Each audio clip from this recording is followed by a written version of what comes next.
Hi hello ಎಲ್ರಿಗೂ ನಮಸ್ಕಾರ. Welcome back to Vandana Manjunath channel. Friends ಎಲ್ಲರೂ ಹೇಗಿದ್ದೀರಾ? ಎಲ್ಲರೂ ಚೆನ್ನಾಗಿದ್ದೀರಾ ಅಂತ ಅಂದ್ಕೊಳ್ತಾ ಇದ್ದೀನಿ. ಫ್ರೆಂಡ್ಸ್ ಆಗಿದ್ದರೆ ಬನ್ನಿ ವ್ಲಾಗ್ನ ಸ್ಟಾರ್ಟ್ ಮಾಡೋಣ. ಯಾರಾದರೂ ಚಾನಲ್ಗೆ ಸಬ್ಸ್ಕ್ರೈಬ್ ಆಗದೆ ನೋಡ್ತಾ ಇದ್ದರೆ ಪ್ಲೀಸ್ ಸಬ್ಸ್ಕ್ರೈಬ್ ಮಾಡ್ಕೊಳ್ಳಿ ಅಂತ ಹೇಳ್ತಾ ಒಂದು ವ್ಲಾಗ್ನ ಸ್ಟಾರ್ಟ್ ಮಾಡ್ತಾ ಇದ್ದೀನಿ. ಏನಂದರೆ ನಮ್ಮೂರ ಹಬ್ಬದ್ದು ಮುಂದುವರೆದ ಭಾಗ ಅಂತ ಹೇಳ್ಬೋದು ಈ ಒಂದು ವ್ಲಾಗ್. ನೆಕ್ಸ್ಟ್ ಡೇ ಬಂದುಬಿಟ್ಟು ಬೆಲ್ಲದ ಆರತಿ ನಡೀತಾ ಇದೆ. ಪಲ್ಲಕ್ಕಿಗಳಾದಮೇಲೆ ಬೆಲ್ಲದ ಆರತಿ, ಆಂಜನೇಯ ಸ್ವಾಮಿಗೆ ಬೆಲ್ಲದ ಆರತಿಯನ್ನು ಮಾಡ್ತಾ ಇರೋದು. ಸೊ ಈ ಒಂದು ಡೆಕೋರೇಷನ್ ಏನಿದೆ ಇದನ್ನು ನಾವೇ ವಿಲೇದೆಲ್ಲ ಇಟ್ಟು ಹೂವೆಲ್ಲ ಇಟ್ಟು ಕಳಶೋ ಟೈಪಲ್ಲಿ ನಾವೇ ಮನೆಯಲ್ಲೇ ಮಾಡ್ಕೊಂಡಿದ್ದೀವಿ. ಸೊ ಇದನ್ನೆಲ್ಲ ನಾವೇನು ದೀಪಕ್ಕೆ ಆರ್ಡ್ರ್ ಕೊಡೋಕ್ಕೆ ಹೋಗಲಿಲ್ಲ, ಮನೆಯಲ್ಲೇ ಸಿಂಪಲ್ಲಾಗಿ ಈ ಥರ ನಾವು ರೆಡಿ ಮಾಡ್ಕೊಂಡಿದ್ದೀವಿ. ಸೊ ಸಂಜೆ ಟೈಮಲ್ಲಿ ಇವಾಗ ನಾವು ಒಂದು 5-5:30 ಇರ್ಬೋದು, ಹೊರಡ್ತಾ ಇದ್ದೀವಿ. ಫ್ರೆಂಡ್ಸ್ ನೋಡ್ಬೋದು ಹೇಗೆ ಕಾಣಿಸ್ತಾ ಇದೆ ಅಂತ ಹೇಳ್ಬಿಟ್ಟು.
ಆಂಜನೇಯ ಸ್ವಾಮಿಗೆ ಬೆಲ್ಲದಾರತಿ ಬೆಳಗಿದ ನಂತರ ನೆಕ್ಸ್ಟ್ ಡೇ ಬಂದುಬಿಟ್ಟು ತಂಬಿಟ್ಟನ ಆರತಿ ಇರುತ್ತೆ. ಫ್ರೆಂಡ್ಸ್ ನಾವು 4 ದೇವರಿಗೆ ನಾವು ಬಂದುಬಿಟ್ಟು ತಂಬಿಟ್ಟನ ಆರತಿನ ಮಾಡ್ತಾಯಿದ್ದೀವಿ ನಮ್ಮೂರಲ್ಲಿ. ತಂಬಿಟ್ಟನ ಬಂದು ನಾವು ನೈಟೇ ಪಾಕ ತೆಗೆದ್ಬಿಟ್ಟು ತಂಬಿಟ್ಟಲ್ಲಿ ತಟ್ಟೆ ಇಟ್ಕೊಂಡಿದ್ವಿ. ಇವಾಗ ಮನೆ ದೇವರಿಗೆ ಬೆಳಗಬೇಕಲ್ವ, ಸೊ ಮನೆ ದೇವರಿಗೆ ಬೆಳಗ್ಬಿಟ್ಟು ಪೂಜೆ ಎಲ್ಲ ಮುಗಿಸ್ಕೊಂಡಿದ್ದೀನಿ. ನಾನು ಇವಾಗ 6:30-7 ಗಂಟೆ ಅಷ್ಟರಲ್ಲೆಲ್ಲ ಬರುತ್ತೆ, ಟಮಟೆ ಅವ್ರು ಬರ್ತಾರೆ ಕರ್ಕೊಂಡು ಹೋಗೋದಕ್ಕೆ, ಹೊರಿಸ್ಕೊಂಡು ದೀಪಗಳನ್ನ ಅಂತ ಹೇಳಿದ್ದಾರೆ. ಸೊ ನೋಡಬೇಕು. ಈಗ ನನ್ನ ಮನೆ ಪೂಜೆ ಎಲ್ಲ ಮುಗಿತಲ್ವ, ನಾನು ರೆಡಿ ಆಗಬೇಕು. ಸೊ ರೆಡಿ ಆಗಿಬಿಟ್ಟು ಕೆಳಗಡೆ ಮೇಲೆ ಇದ್ದೀವಿ ನಾವು ಫಸ್ಟ್ ಫ್ಲೋರಲ್ಲಿ, ಕೆಳಗಡೆ ಹೋಗಿರಬೇಕು ಅನ್ನೋದು ನನ್ನ ಪ್ಲ್ಯಾನ್ ಇದೆ.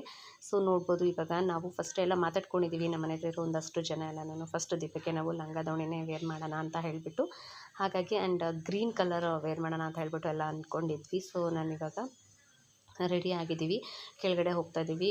ಮನೇಲೆಲ್ಲ ಕೆಲಸ ಮುಗೀತು. ನಾವು ಕೆಳಗಡೆನೇ ಇವಾಗ ದೀಪನ ಎತ್ಕೊಂಡು ಬಂದು ಇಟ್ಕೊಂಡು ಟಮಟೆ ಅವ್ರು ಬಂದ ತಕ್ಷಣ ಹಂಗಿಂದ ಹಂಗೆ ಹೊರಡ್ಬೋದು ಅನ್ನೋ ಪ್ಲ್ಯಾನ್ ಇದೆ. ಸೊ ನೋಡ್ತಾ ಇದ್ದೀವಿ.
ಸೊ ನೋಡಿದ್ರಲ್ಲ ಫ್ರೆಂಡ್ಸ್, ಆ ದೀಪಗಳೆಲ್ಲ ಎಷ್ಟು ಚೆನ್ನಾಗಾಯಿತು ಅಂತ ಹೇಳಿಬಿಟ್ಟು. ಹಾಗೆ ನಾವು ದೀಪಗಳನ್ನ ಮಾಡಿಸೋ ಟೈಮಲ್ಲಿ ಈಗ ಊರ ಹಬ್ಬದ ಟೈಮ್ ಇತ್ತು, ಮತ್ತು ಮಳೆ ಸ್ವಲ್ಪ ಕಮ್ಮಿ ಇರೋದ್ರಿಂದ ಹೂವುಗಳೆಲ್ಲನೂ ಕಮ್ಮಿ ಬರುತ್ತೆ ಅಂತ ಹೇಳ್ಬಿಟ್ಟು ಸ್ವಲ್ಪ ಇದು ಕೂಡ ದೀಪಗಳು ಕೂಡ ಸ್ವಲ್ಪ ರೇಟಾಗೇ ಇತ್ತು. ಏನು 8,000 6,000 ಮಲ್ಲಿಗೆ ಹೂವದ್ದೆಲ್ಲನೂ 6,000 ಸ್ಟಾರ್ಟಿಂಗ್ ಪ್ರೈಸ್ ಹೇಳ್ತಾಯಿದ್ರು. ಸೊ ಹಾಗೆ ಹೀಗೆ ಸ್ವಲ್ಪ ಅಡ್ಜಸ್ಟ್ ಮಾಡಿ ಹಿಂದೆ ಮುಂದೆ ಮಾಡಿ ರೇಟು ಮಾಡಿಸ್ಕೊಂಡಿದ್ವಿ. ಸೊ ಚೆನ್ನಾಗಿತ್ತು, ಚೆನ್ನಾಗಿ ಮಾಡಿಕೊಟ್ಟಿದ್ರು ದೀಪಗಳಂತೂ.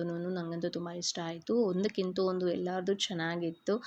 ಒಂದು ಕಾಂಪಿಟೇಷನ್ ಮೇಲೆ ಮಾಡ್ತಾರಲ್ವ, ಹೇಗೆ ಕಾಣಿಸುತ್ತೆ, ನಮ್ಮದು ಚೆನ್ನಾಗಿರಬೇಕು ಅಂತ ಹೇಳಿಬಿಟ್ಟು. ಸೊ ತುಂಬ ಚೆನ್ನಾಗಿತ್ತು. ಆ್ಯಂಡ್ ದೀಪಗಳೆಲ್ಲ ಆರಾಮಾಗಿ ಹೊತ್ವಿ, ಏನೂ ತೊಂದರೆ ಇಲ್ಲ, ಆರಾಮಾಗಿ ಮುಗಿಸ್ಕೊಂಡ್ವಿ. ಆ್ಯಂಡ್ ಇದು ಬಂದು ನೆಕ್ಸ್ಟ್ ಡೇ. ಈಗ ನಾವು ನೆಕ್ಸ್ಟ್ ಡೇ ಬಂದುಬಿಟ್ಟು ಊಟಗಳು ಫ್ರೆಂಡ್ಸ್. ಈಗ ನೆಂಟರೆಲ್ಲ ಬರ್ತಾಯಿದ್ದಾರೆ, ಒಂದು ಸ್ವಲ್ಪ ಜನ ಎಲ್ಲ ಇನ್ನೂ ಬಂದಿದ್ದಾರೆ, ಇನ್ನೂ ಬರೋರು ಇದ್ದಾರೆ. ಸೊ ನಾನು ಹಾಗೆ ಎಲ್ಲಾರನ್ನೂ ಒಂದು ವೀಡಿಯೋ ಮಾಡ್ಕೊಂಡು ಬರ್ತಾಯಿದ್ದೀನಿ. ಎಲ್ಲರೂ ಒಂದು ಕಡೆ ಸೇರೋದು, ಜನಗಳನ್ನ ಕರೆದು ಒಂದು ಫಂಕ್ಷನ್ ಮಾಡೋದು ಅಂದ್ರೆ ಒಂಥರ ಖುಷಿ ಅಲ್ವಾ. ಸೊ ನೀವೇನು ನೋಡ್ತಾ, ಇವರು ಬಂದು ನಮ್ಮ ಅಕ್ಕ ಭಾವ. ಸೊ ಆದಷ್ಟು ಇನ್ನೂ ಬರೋರು ಇದ್ದಾರೆ, ಬರ್ತಾಯಿದ್ದಾರೆ. ಸೊ ಬಂದಿರೋರನ್ನ ನಾನು ವೀಡಿಯೋ ಮಾಡ್ತಾಯಿದ್ದೀನಿ ಅಷ್ಟೇ. ಆ್ಯಂಡ್ ಸಖತ್ ಟಯರ್ಡ್ ಆಗಿಬಿಟ್ಟಿದ್ದೀವಿ. ಏನು ಅಂತಂದರೆ, ಒಂದು ದೀಪ ತುಂಬ ದೂರ ಇತ್ತು. ಸೊ ನಮ್ಮೂರಿಂದ ಇನ್ನೊಂದು 3 ಕಿಲೋಮೀಟರಷ್ಟು ದೂರ ಹೋಗಬೇಕಿತ್ತು. ಸೊ ಅದನ್ನು ತಗೊಂಡು ಹೋಗಿ ಸಂಜೆ ಸ್ವಲ್ಪ ಟಯರ್ಡ್ ಆಗಿಬಿಟ್ವಿ. ಇನ್ನೆಲ್ಲ 3 ಬಂದು ನಮ್ಮೂರಲ್ಲೇ ಇದ್ದಿದ್ದು, ಒಂದು ಮಾತ್ರ ಬೇರೆ ಸ್ವಲ್ಪ ದೂರ ಇತ್ತು. ಅದು ಹೋಗಿ ಬಂದಮೇಲೆ ಸ್ವಲ್ಪ ಟಯರ್ಡ್ ಅಂತ ಅನಿಸ್ಬಿಟ್ಟಿತ್ತು. ಆ್ಯಂಡ್ ಬೆಳಗ್ಗೆ ನಮ್ಮದೇನು ಕೆಲಸ ಇಲ್ಲ. ಸೊ ಭಟ್ರಿದಾರಲ್ವ, ನಾಷ್ಟಕ್ಕೂ ಅವ್ರಿಗೆ ಹೇಳಿದ್ವಿ. ನಾಷ್ಟ ಎಲ್ಲ ಅವರೇ ಮಾಡಿದರು. ಬೆಳಗ್ಗೆ ಇದ್ಬಿಟ್ಟು ನಾವು ರೆಡಿ ಆಗಿಬಿಟ್ಟು ನಿಧಾನವಾಗಿ ಸ್ವಲ್ಪ ಟೈಮ್ ತೊಗೊಂಡು ರೆಡಿ ಆದೆ ನಾನು. ಏಕೆಂದರೆ ಊಟ ಇರೋದೇ 12:30 1 ಗಂಟೆಗಲ್ವಾ. ಹಾಗಾಗಿ ಇನ್ನೂ ಬರೋ ಜನ ಎಲ್ಲ ಲೇಟಾಗಿ ಬರ್ತಾರೆ ಅಂದ್ಬಿಟ್ಟು ಆರಾಮಾಗಿ ರೆಡಿ ಆದ್ವಿ. ನಾಷ್ಟ ಎಲ್ಲ ಮಾಡಿದರು, ನಾಷ್ಟ ಎಲ್ಲ ತಿಂದ್ಕೊಂಡು. ಸೊ ಆಲ್ಮೋಸ್ಟ್ ಎಲ್ಲರೂ ಬಂದಿದ್ದಾರೆ. ಸೊ ಹಾಗೆ ಅವ್ರನ್ನೆಲ್ಲರನ್ನೂ ವೀಡಿಯೋ ಮಾಡ್ತಾಯಿದ್ದೀನಿ. ಆ್ಯಂಡ್ ಎಲ್ರಿಗೂ ಗೊತ್ತು ನಾವು ವೀಡಿಯೋ ಮಾಡೋದು. ಸೊ ಅವ್ರಿಗೆ ಒಂಥರ ಖುಷಿ, ನಾನು ವೀಡಿಯೋ ಮಾಡಿದ್ರೆ ನಾವು ಯಾವತ್ತು ಬರ್ತೀವಿ ಅಂತ ಅವರೇ ಕೇಳ್ತಾ ಇರ್ತಾರೆ. ಒಂಥರ ನನಗೂ ಖುಷಿ ಅಂತ ಅನಿಸುತ್ತೆ, ಇಷ್ಟಪಡ್ತಾರಲ್ಲ ವೀಡಿಯೋ ಮಾಡೋದನ್ನ ಅಂತ ಹೇಳಿಬಿಟ್ಟು. ಸೊ ನಮ್ಮ ಮಕ್ಕಳಿಗಂತೂ ಎಲ್ಲಿ ಕಾಣಿಸ್ತಾನೆ ಇಲ್ಲ, ಅವ್ರು ಎಲ್ಲಿದ್ದಾರೆ ಅಂತ ಹುಡುಕಬೇಕು, ಆ ಥರ ಓಡಾಡ್ಕೊಂಡಿದ್ದಾರೆ. ಮಕ್ಕಳಿಗೆ ಇನ್ನೇನು ಬೇಕು. ಸೊ ನೋಡಿದ್ರಲ್ಲ ಫ್ರೆಂಡ್ಸ್, ಹೇಗಿತ್ತು ಅಂತ ಹೇಳ್ಬಿಟ್ಟು ನಮ್ಮೂರಿನ ಹಬ್ಬ. ಸೊ ಆಲ್ಮೋಸ್ಟ್ ಎಲ್ಲ ಬಂದುಬಿಟ್ಟು ಊಟ ಮಾಡಿಕೊಂಡು ಈಗ ವಾಪಸ್ ಹೊರಡ್ತಾ ಇದ್ದಾರೆ. ನಾನು ಹಾಗೆ ಅವ್ರನ್ನೆಲ್ಲ ವೀಡಿಯೋ ಮಾಡ್ತಾಯಿದ್ದೀನಿ. ಥರ ನನಗಂತೂ ತುಂಬ ಖುಷಿ ಅಂತ ಅನ್ನಿಸ್ತು. ನಾನು ಹೇಗೆ ಮಾಡಬೇಕು ಅಂದ್ಕೊಂಡಿದ್ದೆ, ನಾವು ಹೀಗೆ ಅಂದ್ಕೊಂಡಿದ್ವಿ, ಅದನ್ನೆಲ್ಲನೂ ತುಂಬ ಚೆನ್ನಾಗಿ ನೀಟಾಗಿ ಮಾಡಿದ್ವಿ. ನನಗಂತೂ ತುಂಬ ಖುಷಿ ಆಯಿತು. ಊರಹಬ್ಬ ಆಗಿದ್ದು ನನ್ನ ಎಕ್ಸ್ಪೆಕ್ಟೇಷನ್ ಏನಿತ್ತು ಅದೆಲ್ಲನೂ ಕರೆಕ್ಟಾಗಿ ಆಯಿತು. ಸೊ ಫ್ರೆಂಡ್ಸ್, ಈ ವ್ಲಾಗ್ನ ಇಲ್ಲಿಗೆ ಎಂಡ್ ಮಾಡ್ತಾಯಿದ್ದೀನಿ. Thanks for watching. Thank you all. Bye.